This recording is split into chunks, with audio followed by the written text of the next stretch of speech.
Bienvenido al podcast Historia en Blanco y Negro. Soy Sonia Martínez, escritora de novela histórica. ¿Quién dijo que la historia era aburrida?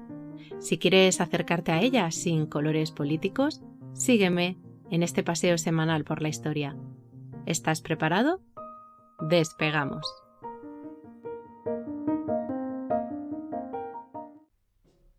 Capítulo 33. 23J. Caminamos hacia el 23J, unas elecciones sin precedentes para las que solo quedan ya 30 días. Nunca se habían celebrado unas elecciones en julio en nuestra España querida. ¿Pero por qué? Pues los motivos son diversos, entre los que cabe destacar fundamentalmente uno de peso: el calor extremo. Un dato importante que tenemos que señalar es la ausencia de aire acondicionado en los colegios electorales. Seguro que habéis pensado todos en esto también. Y otro motivo que compite en importancia con el anterior es que gran parte de los compatriotas se van de vacaciones merecidísimas para las que han trabajado durante todo el año. Sí, señores, esto lo sabemos todos los ciudadanos de a pie. Para que este país siga funcionando, mucha gente trabaja. Sí, esa misma que en verano quiere viajar, descansar o simplemente tumbarse a la Bartola en la playa. Pero sobre todo, el principal motivo es el primero, el calor. Por tanto, la parte histórica del artículo de esta semana tiene mucho que ver con el histórico de temperaturas. Solo un par de datos. 23J de 2022, es decir, el verano pasado, hace un año. Durante este mes tuvimos en la capital lo que se conoce como temperaturas tórridas, es decir, que superaron los 35 grados. En 2020 llegamos a los 38 grados ese mismo día. Otro ejemplo, Murcia. El año pasado se alcanzaron en algunas pedanías, atención que esto es fuerte, 45,9 grados. El 23J de 2022. Señores del gobierno, ¿han pensado cómo harán para no pasar a la historia como el gobierno que acabó con la vida de X personas por obligarlas a estar cociéndose en lugares sin aire acondicionado durante una de las jornadas más calurosas del año? Esto es algo en lo que se debería estar trabajando y mucho, me parece a mí. No sé qué opinarás tú. Dejando el tiempo a un lado, que no es ninguna tontería, debemos tener en cuenta también que fiestas patronales y populares de muchos pueblos se celebran en verano. Es decir, habrá muchos municipios que se vean obligados a asistir a las urnas entre botas de vino y trasnoches de verbena. Otra cosa ya es el puente de Santiago, recordemos. ¿Pero por qué se empeñan nuestros políticos en hacernos la Pascua en verano? Una vez destacado el escenario de las elecciones, hablemos un poco de la historia de este día. Porque las efemérides del 23J a lo largo de nuestra historia son curiosas. No sé si esto lo habrá tenido en cuenta el presidente o simplemente ha sido casualidad. Fue un 23J del año 1986 cuando Felipe González fue investido presidente del gobierno, después de ganar las elecciones que se habían celebrado un mes antes, en junio. Parece que es lo mismo, pero no lo es. Un mes antes, la gente aún no está de vacaciones y el calor, en principio, no tiene por qué apretar tanto. Y unos años antes, también un 23J, en este caso de 1969, atención, aparece en el número 178 del BOE la Ley 62/1969 del 22 de julio, por la que se provee lo concerniente a la sucesión en la jefatura del Estado. Explicamos esto. Franco, ya lo sabes, había estado jugando con la idea de la sucesión. ¿Quién lo iba a suceder cuando él muriese? Bien. Teniendo en cuenta que don Juan de Borbón no era santo de su devoción y no contento con marearlo mediante falsas esperanzas, jugó con él a través de su hijo, es decir, con la figura de su hijo, que es nuestro Juan Carlos.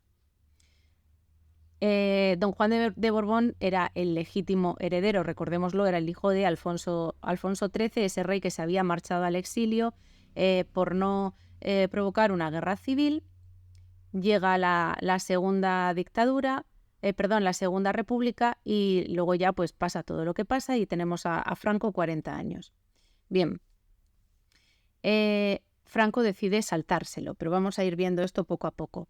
Dicen, no sé si esto será verdad o no, que cuando nació el príncipe Felipe, hoy Felipe VI, la reina Victoria Eugenia de Battenberg, es decir, la abuela del rey Juan Carlos y consorte de Alfonso XIII, es decir, la última reina que tuvo España antes de la democracia, al ver al bebé le dice al generalísimo, cuando ella vino para el bautizo del pequeño, del que por cierto fue madrina: ahora tienes 3 Borbones para elegir. Yo no sé si, como te he dicho, si se produjo esta afirmación por parte de la reina, pero lo que sí tenemos todos claro es que Franco decidió.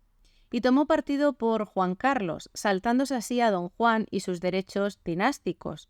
Esto lo tomó como una afrenta personal, un ninguneo ante España. Pues él era el legítimo heredero por voluntad de su padre, siendo esta una de las últimas voluntades del rey Alfonso XIII, puesto que abdicó los derechos dinásticos, abdicó en favor de su hijo unos días antes de morir. Esta decisión tampoco le hizo mucha gracia aparte del régimen, que no entendió nunca que un rey fuera el sucesor del caudillo. Pero Franco mandaba, y mandaba mucho. Así que el príncipe de España, Juan Carlos, jura lealtad al jefe del Estado, es decir, Franco, ante las Cortes un 23 de julio. Por último, y ya como chascarrillo o para darle un toque de humor a algo que no le hace gracia a ningún español, me pregunto si el presidente habrá pensado en aguarle la fiesta a la que un día fue primera dama española y después alcaldesa de Madrid, porque el 23 de julio, este 23 de julio, y coincidiendo con las elecciones tan cuestionadas, Ana Botella cumplirá 70 años, una cifra muy redonda que celebrará entre noche electoral. Pero siguiendo las efemérides, si hemos hablado de un nacimiento, es lícito señalar algunas defunciones históricas ocurridas un 23 de julio. En el año 2000, el 23 de julio del año 2000, fallecía la escritora española Carmen Martín Gaite, una de las figuras más importantes de las letras hispánicas del siglo XX. En 1978 se convierte en la primera mujer en recibir el Premio Nacional de Literatura y más tarde, en el 88, fue galardonada con el Premio Príncipe de Asturias de las Letras. 4 años más tarde, en el 2004, el 23 de julio se marchaba sin previo aviso Carmina Ordóñez, ese personaje histórico de nuestro papel cuché.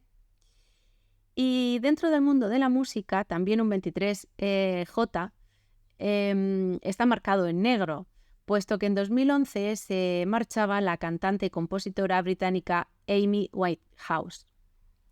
Para acabar con un buen sabor de boca, recordemos también que era un 23J, esta vez en 1995, cuando Miguel Indurain ganaba su 5º Tour de Francia consecutivo. Por cierto, también fue el último. Y en 1999, el 23 de julio, el Consejo de Ministros aprobaba el decreto que prohíbe fumar en vuelos comerciales y autobuses. Ahora solamente para terminar me queda una pregunta.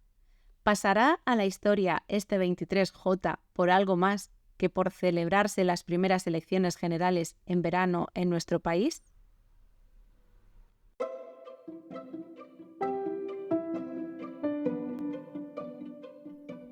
Gracias por acompañarme una semana más. No olvides compartir para ayudarme con la continuidad de este podcast. Yo te espero en el próximo Paseo por la Historia.